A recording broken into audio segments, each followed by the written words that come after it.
Candyman Farewell to the Flesh is the first sequel to the original Candyman film that was released in 1992. This one was released in 1995 and stars once again Tony Todd as Candyman as well as Kelly Rowan. It's directed by Bill Condon, who made Twilight Breaking Dawn and Beauty and the Beast, the live action version. Dreamgirls. For anyone who saw my review of Candyman, you will know that I really did like that film a lot. I loved the atmosphere, I loved the performances, I loved the story, I loved the music. It was great. It's one of the best horror slasher movies out there, I think. So pretty big expectations going into a sequel, really. Expectations that quite frankly just aren't met.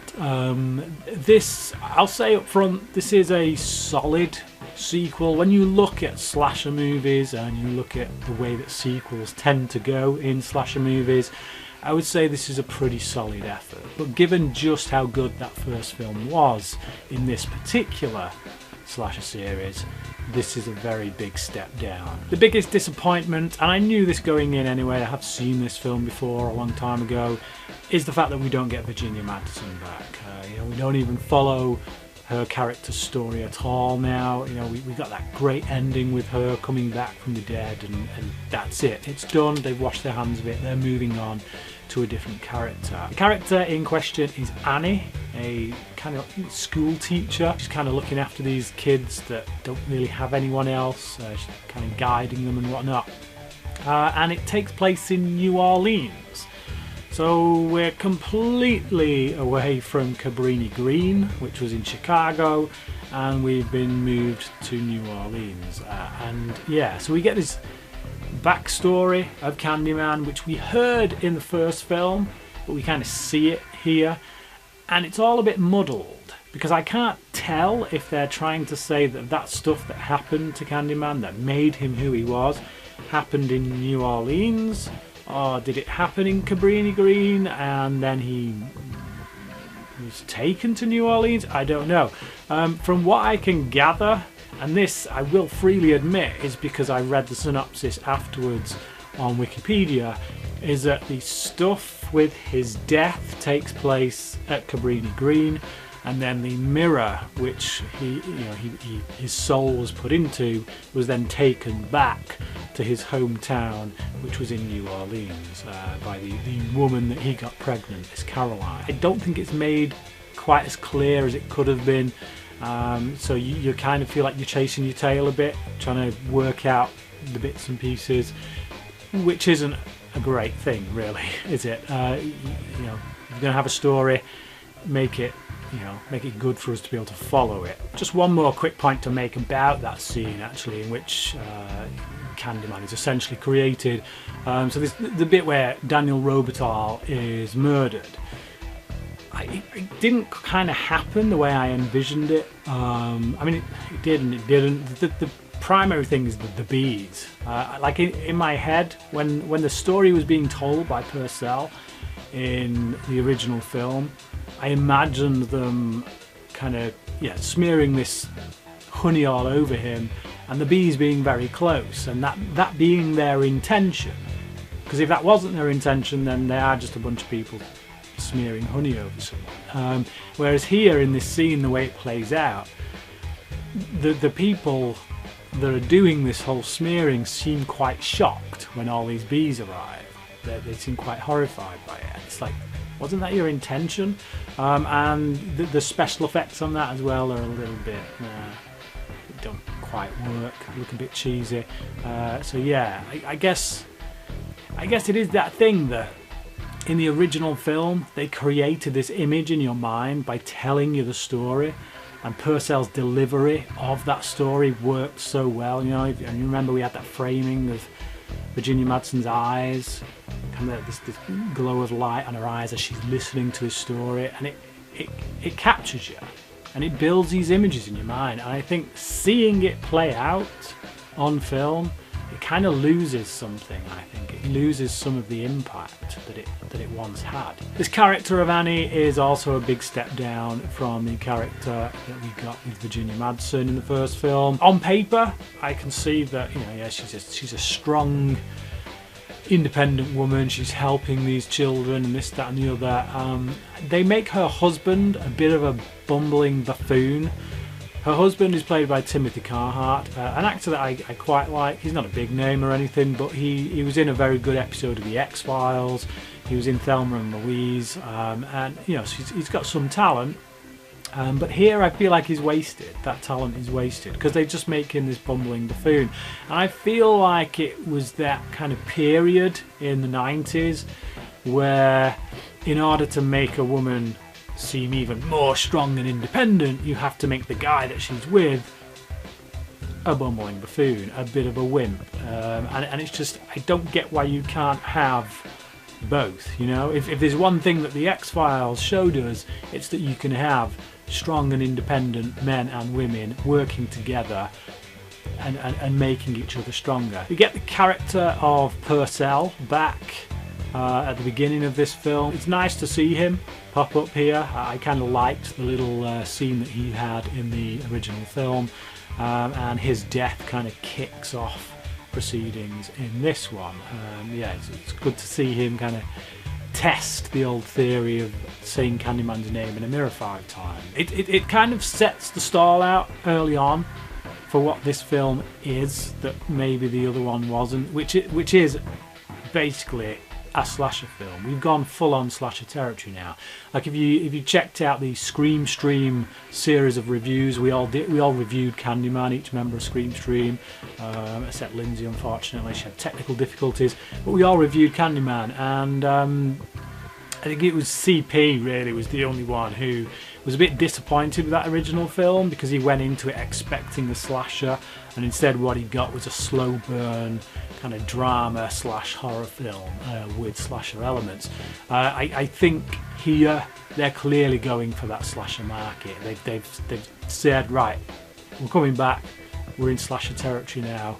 Candyman has become some kind of slasher icon, so that's what we've got to do. We've got to feed that slasher audience, and that's what I feel like this film is more geared towards. For that reason, I feel like Philip Glass's music isn't quite as successful here. I mean, it's the same tune, you know, it's the same pieces of music that he's brought from the first film, and it's a score that I absolutely love. But it was a score that was made for the atmosphere and the pacing of that original film. Whereas here, it don't kind of sit quite right with it. And also the New Orleans setting, you know, it doesn't quite sit right with that either. You know, in the first film we got a lot of the architecture of Chicago, those tall buildings. It felt quite gothic in many respects. Here, not so much. You know, here we centre around the Festival of Mardi Gras in New Orleans. There's a lot of colours, a lot of, you know, people doing debauched things, quite frankly, and like I say, that music just, yeah, it feels like it's for a different film, and that's because it is. I do like the fact that they attempt to build a story here, you know, around this central character and this family. They look into Candyman's kind of family history, bring it up to date, so we see that Annie is a relative, you know, in the kind of family tree. I like that element, but I'm just not sure they kind of pull it off very well. I'm not quite sure what Candyman's motivation is towards her at the end, other than just trying to kill her. There doesn't seem to be much of a personal connection there, given where she's come from. Tony Todd is of course back as Candyman, and he's very reliable, he's very good in this role. He's got that voice with the reverb coming back, you know, a lot of menace, and yeah, there's some pretty gnarly scenes in here, bloody scenes involving that hook of his, so I think slasher fans will... some people may like this film actually more than the first one because of that element. If you're a die-hard slasher fan, if you like those slasher movies of the 80s, then this might be more for you, I don't know. Veronica Cartwright also plays the role of Annie's mother. I do like Veronica Cartwright, another X-Files alumni, it must be said. But yeah, you'll know her from Alien, obviously. From The Witches of Eastwick. She tends to play these really hyper, almost mental kind of women.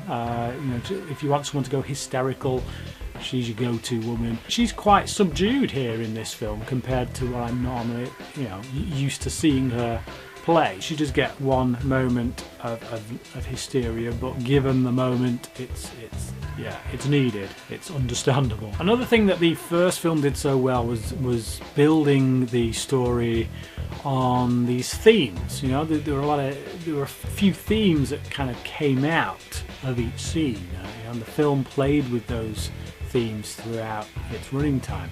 Here it's a bit more muddled. Like, we get this really annoying guy throughout the film because it takes place around Mardi Gras. You get this guy who sounds like a radio DJ, and he just keeps saying stuff about Mardi Gras, about the time of year, about this festival.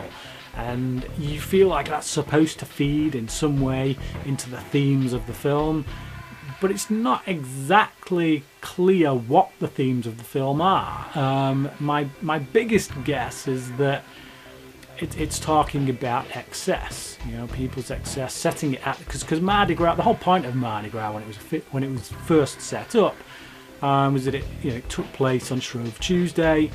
It was your last day before Lent to eat and basically what you wanted, all the fatty foods. It literally means Fat Tuesday. When we see Mardi Gras taking place in this film, it seems like people have taken that notion of allowed excess to the extreme. So you've got people like literally having sex in the street, in front of everyone. It's almost a Sodom and Gomorrah picture of it. And there is a very interesting scene, I think, when Annie kind of is stood in the middle of this whole thing, and everything kind of slows down, and she sees this guy, the guy who's doing all the radio broadcasts and stuff.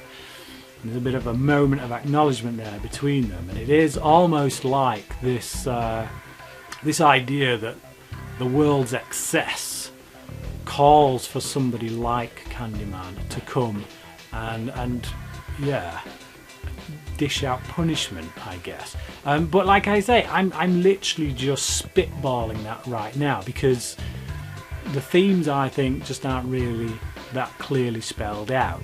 I feel like I'm digging deep there to get that. I like the story that happens between Annie and her brother, particularly the brother. He's a character that you can sympathise with. He's been looking for the answers, I guess, to Candyman because he's aware that Candyman killed his father a few years ago. He blamed Purcell for that at the beginning of the film, and for that he's the one who the police kind of focus on when Purcell gets killed. So yeah, it's an interesting relationship. I like I say, I feel sorry for the guy, and particularly when he meets his end. I still like this film, it's just purely on a slasher basis. Like, at the end of the 90s, when I first started getting into horror movies, particularly slasher movies, I watched Candyman 1 and 2 back to back, and my tastes then maybe weren't quite as refined, and I came to this on the level of the kills, that kind of thing, the thing you probably most likely do when you go to a slasher film. But now, as I'm a bit older and I look for something a bit more in there, something that I got with the first film, this one comes off as very disappointing.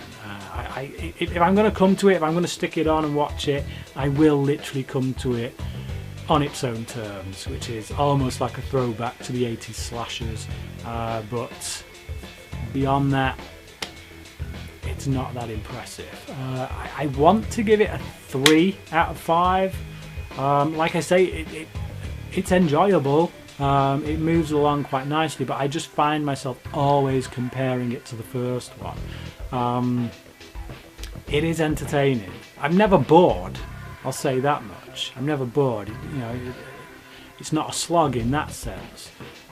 It's just the quality of filmmaking isn't up there with the first one. I am going to give it a 3. I may regret that at some point, but it's solid enough, it's entertaining enough, but you're probably going to forget it once you've watched it and want to just go back to the first one. But what about you? Have you seen Candyman Farewell to the Flesh, and if so, what did you think about it? And how do you think it stacks up against the first film? Am I being unfair? Am I asking too much? I don't know. Yeah, comment below and let me know your thoughts. And until next time, crack it.